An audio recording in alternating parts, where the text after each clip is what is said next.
à tous, j'ai la certitude que vous allez bien. Aujourd'hui, je m'adresse particulièrement aux parents, mais aussi ça peut être utile aux fratries. Le sujet du jour est comment éviter la jalousie fraternelle.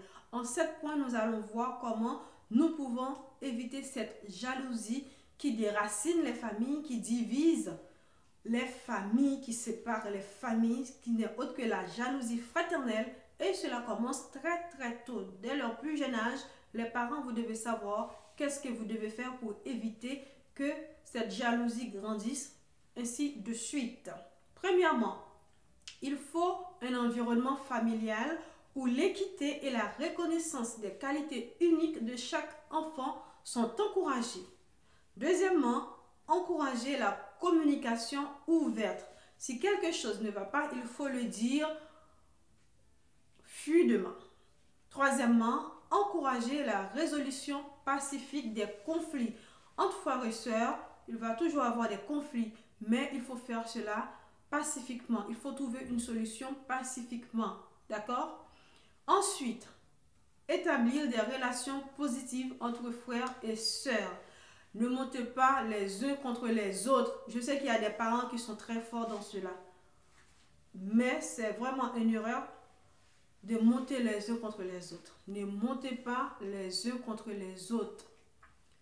Cinquièmement, montrez de l'amour et de l'attention à chaque enfant de manière équitable. Il ne faut pas plus aimer le garçon que la fille ou la fille que le garçon. Ou par exemple, si ils sont pas de la même père, du même père, de la même paternité, il faut garder les enfants de la pareille. Ce sont vos enfants. Il faut les respecter de la même manière. Il faut donner la même chance à chacun d'eux. Il ne faut pas dire qu'un tel est supérieur par rapport à l'autre ou l'autre est supérieur par rapport à un tel ou dans certains cas où tu vois que la mère ou le père, il va tolérer certaines choses de la part de X et cette même chose, il ne va pas l'accepter de la part de Y. Donc, il faut regarder les enfants vraiment sur un pied d'égalité et d'équitabilité.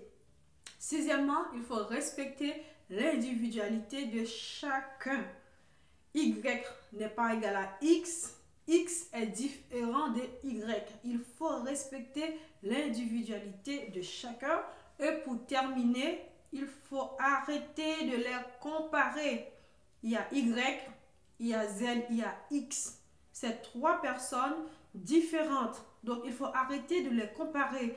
Ne va pas dire que pourquoi ton frère il est si gentil et toi tu es comme ça. Pourquoi ton frère est si intelligent et toi tu n'es pas intelligent comme ton frère. Pourquoi ton frère est si riche et toi tu es si pauvre. C'est là que vous allez développer la jalousie fraternelle les uns contre les autres. Donc, mes chers parents, évitez tout cela parce que la jalousie fraternelle déchire les familles et ça grandit avec le temps. Tant que l'enfant grandit, c'est tant que ça va augmenter. Donc arrêtez ça, chers parents, chers tantes. Il y a aussi les tantes, les oncles aussi qui jouent dedans. Donc il faut arrêter ça. D'accord? Vous pouvez éviter, vaut mieux éviter que guérir. C'est tout pour aujourd'hui et à très bientôt sur VPN Record dans Agir Autrement.